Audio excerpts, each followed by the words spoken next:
Bienvenue dans l'Africa Newsroom, votre émission de débat et d'analyse. Et on poursuit notre semaine consacrée à l'élevage sur le continent africain avec un dossier du jour sur l'industrie laitière du Rwanda. Au sommaire également de cette émission, deuxième forum économique de la francophonie à Paris, capitale française, ce 27 octobre. Et puis résultat officiel du référendum sur la nouvelle constitution au Congo. Et ils sont avec nous autour de ce plateau pour en parler, nos éditorialistes. Daouda Tal, Daouda, bienvenue. Merci Amira et bonjour à tous nos téléspectateurs. Et Jean-François Akanji-Kombe. Jean-François, bienvenue. Bonsoir Amira, et comme c'est une première, je dis bonsoir aussi à Daouda, c'est la première fois de la saison. Et tout de suite, c'est l'info du jour.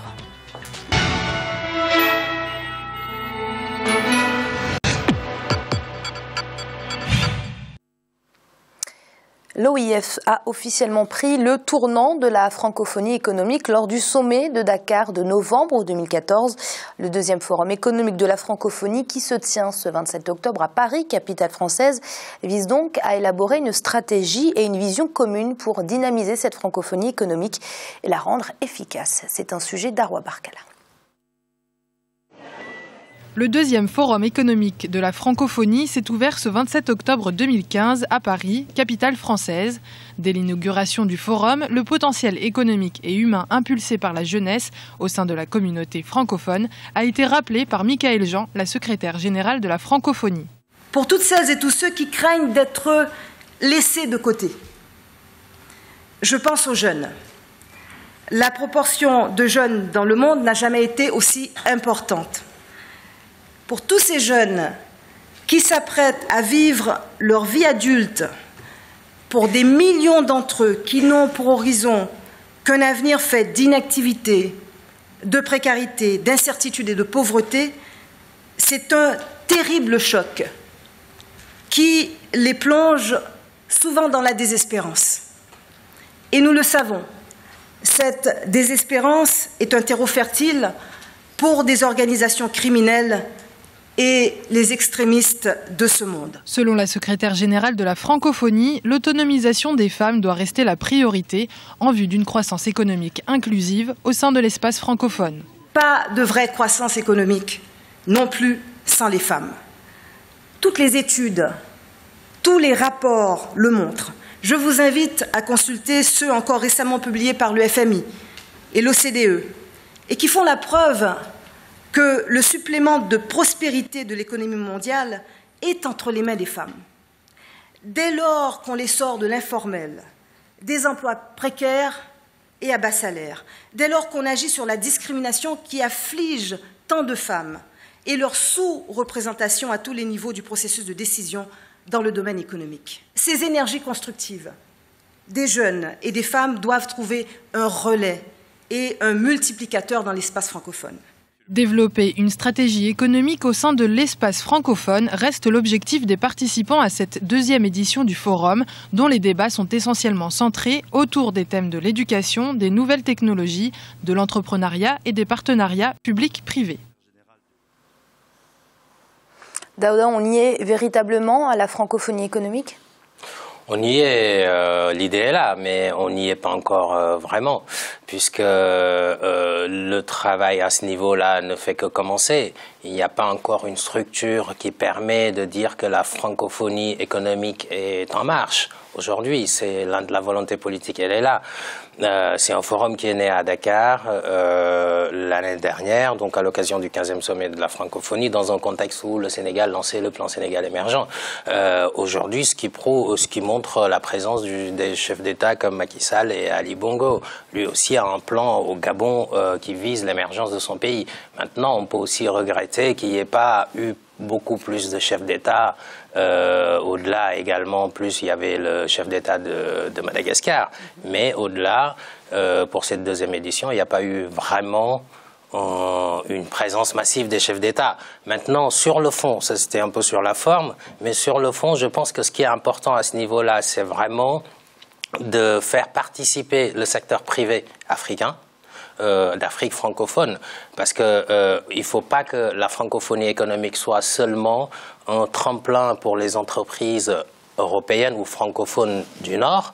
Il faut aussi qu'on puisse faire des consortiums d'entreprises, des joint ventures, pour franciser le terme, effectivement, de manière à permettre à ce que dans les marchés locaux, les entreprises locales puissent concourir au même titre ou en association avec des entreprises francophones plus fortes. Je pense que si la francophonie économique veut être un succès, il faut axer en tout cas les initiatives à ce niveau-là, puisque aujourd'hui le privé local est en train quand même d'aller chercher des entreprises, s'associer avec des entreprises asiatiques, chinoises, indiennes, etc. Et c'est ce qui fait perdre justement du terrain aux entreprises françaises, belges, etc. Donc, la francophonie économique, oui, Amira, mais elle ne se fera de manière efficace que si le privé national en Afrique, dans les États, arrive à se mettre au même niveau, sur le même pied d'égalité que les autres. Alors, Jean-François, l'espace francophone est un immense espace plein de potentialités. De quelle manière l'OIF, quel peut être le rôle de l'OIF dans la dynamisation de la croissance de cette zone? Je pense que vous avez raison de dire que l'espace francophone est un grand espace, mais il faut constater aussi que c'est un espace qui est en réduction, y compris à l'intérieur de pays traditionnellement francophones. Le français recule régulièrement. Quel est le rôle de l'OIF ? Le rôle de l'OIF, en tout cas de la francophonie, de l'organisation de la francophonie d'une manière générale, il ne faut jamais oublier que avant cette affaire de la francophonie économique, c'était d'abord une organisation qui était tournée vers les questions de démocratie, des arts, de la culture, etc. Mais qui était tournée vers cela aussi parce que c'était une organisation qui ne mobilisait pas beaucoup d'argent, parce que sur ces objectifs-là, de lutte contre contre les dictatures et pour la démocratie, vous n'avez pas besoin de mobiliser beaucoup d'argent. La transition qui s'est faite depuis Dakar, qui est une transition institutionnelle, mais qui a repris une idée qui est une idée un peu vieille, parce que la francophonie se rendait bien compte que on était en train de se faire damer le pion par le monde anglophone et par d'autres organisations. Donc l'idée est neuve, mais je crains qu'au stade actuel, il n'y ait pas les moyens de mettre en œuvre cette idée-là. Et puis, par ailleurs, je me pose toute une série de questions que je ne poserai pas ici, parce qu'on n'a pas le temps, mais notamment les pays africains qui sont dans l'organisation de la francophonie sont aussi membres d'autres organisations, et notamment d'organisations africaines d'intégration régionale. Quelle place ? Quelle articulation entre ces organisations régionales et l'organisation de la francophonie? Quel leadership au sein de la francophonie, de l'organisation de la francophonie? C'est une question qui est vitale pour les États africains. Quel leadership? Ce sommet s'est déroulé à Paris.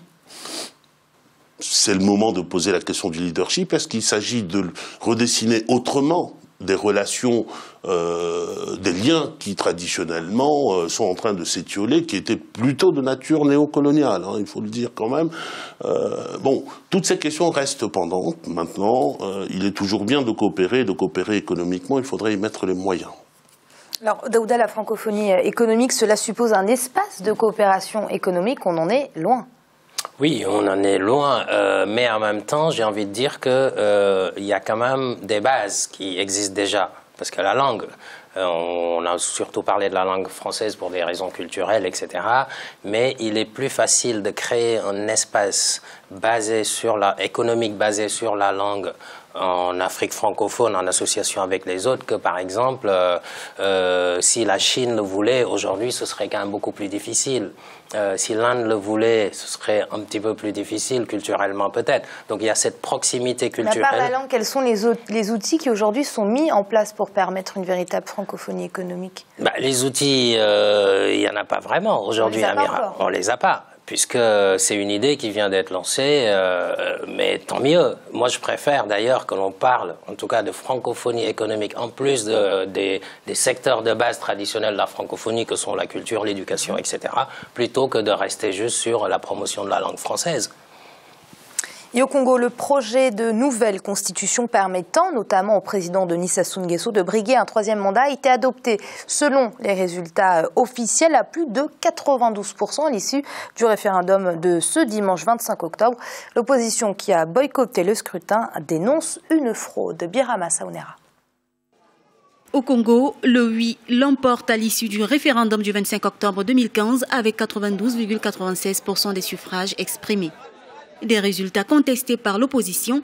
En effet, le référendum devait trancher sur les divergences autour du projet de la nouvelle constitution permettant au président Denis Sassou Nguesso de briguer un nouveau mandat en 2016. Nous entrons donc aujourd'hui de fait dans une nouvelle république. Nous attendons simplement que, conformément à la loi, le président de la République reçoive les résultats définitifs parce qu'il faut encore qu'ils soient confirmés par la Cour constitutionnelle. C'est une étape juridique essentielle.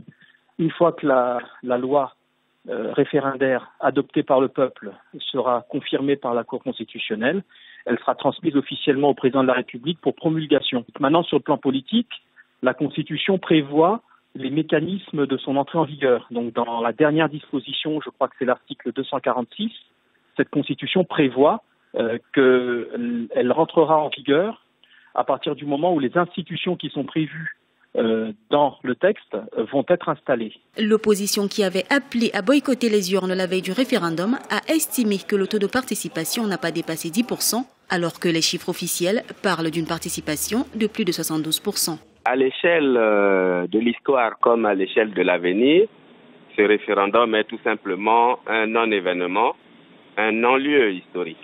Non seulement que le référendum était illégal et il va continuer à le demeurer, mais en plus, c'est le pourcentage du rejet par la population congolaise de ce projet.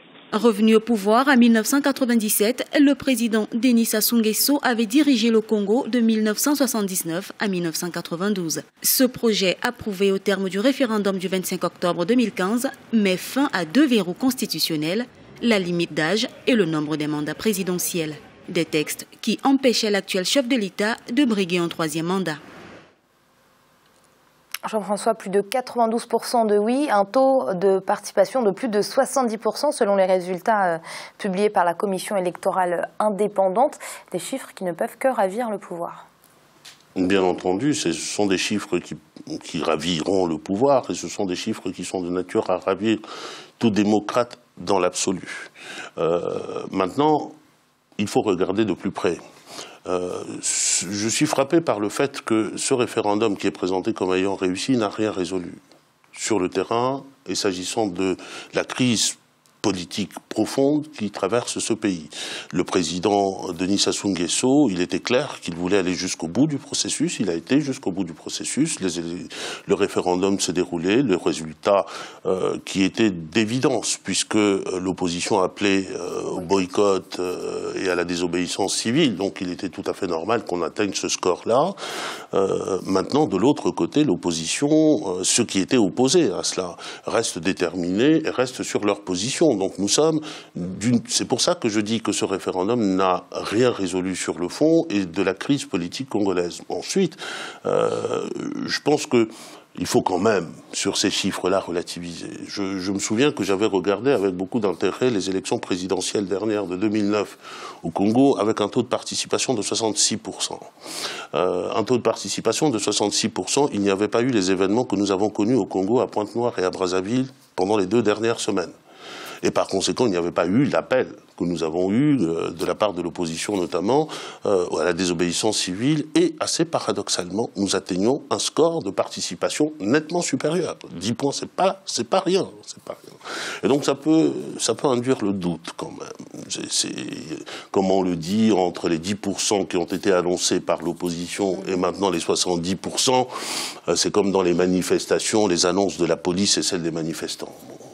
Faut garder la mesure. Oui, c'est vrai, Daouda, on peut se poser des questions, on peut émettre des doutes. 74% de taux de participation selon les résultats publiés par la Commission électorale indépendante. Quand on sait que l'opposition a appelé au boycott, on peut se poser des questions. Oui, tout à fait. Jean-François a raison, effectivement, sur cette manière d'analyser les choses. Maintenant, c'est des chiffres officiels brandis par le pouvoir. Qu'est-ce qu'on y peut ?